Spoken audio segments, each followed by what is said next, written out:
Real estate versus gold next 10 years లో ఏది బాగా పర్ఫామ్ చేస్తుంది, ఎందులో ఇన్వెస్ట్ చేస్తే ఎక్కువ రిటర్న్స్ వస్తాయి.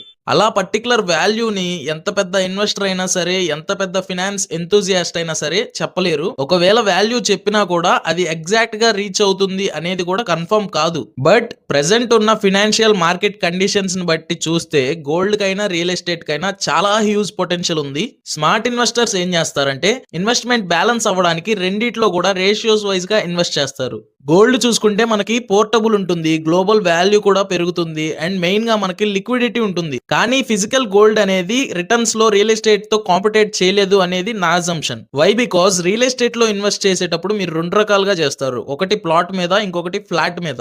ఒకవేళ మీది లాంగ్ టర్మ్ ఇన్వెస్ట్మెంట్ అయితే blindly go for plot investment. లేదు నా దగ్గర బల్క్ అమౌంట్ ఉంది, నేను ఒక సర్టెన్ ప్లేస్ లో పెడతాను, నాకు నెల నెల రిటర్న్స్ రావాలి, బిల్స్ పే అయిపోవాలి అంటే మాత్రం గో ఫర్ ఫ్లాట్. కానీ ఫ్రెండ్స్, మీరు ప్లాట్లో ఇన్వెస్ట్ చేసినప్పుడు లాంగ్ టర్మ్లో ఒక 10 ఇయర్స్ మీరు హోల్డ్ చేస్తే మాత్రం నెక్స్ట్ అది 5x 10x రిటర్న్స్ కూడా ఇచ్చే అవకాశం ఉంటుంది. కానీ మీరు రైట్ లొకేషన్లో రైట్ ఇన్ఫ్రాస్ట్రక్చర్ డెవలప్మెంట్ ఉన్న ఏరియాలో పెడితేనే. రియల్ ఎస్టేట్ వర్సెస్ గోల్డ్ అనేది ఒక ఫైట్ కాదు, ఒక కాంపిటీషన్ కూడా కాదు, ఇది ఒక యూజ్ కేస్ గేమ్ అంతే. ఇంకా అర్థమయ్యేటట్లు చెప్పాలి అంటే రియల్ ఎస్టేట్ అనేది ఇంజన్ లాగా ఎప్పుడు నడుస్తూనే ఉండాలి, అదే గోల్డ్ వచ్చేసి బ్యాకప్ లాగా.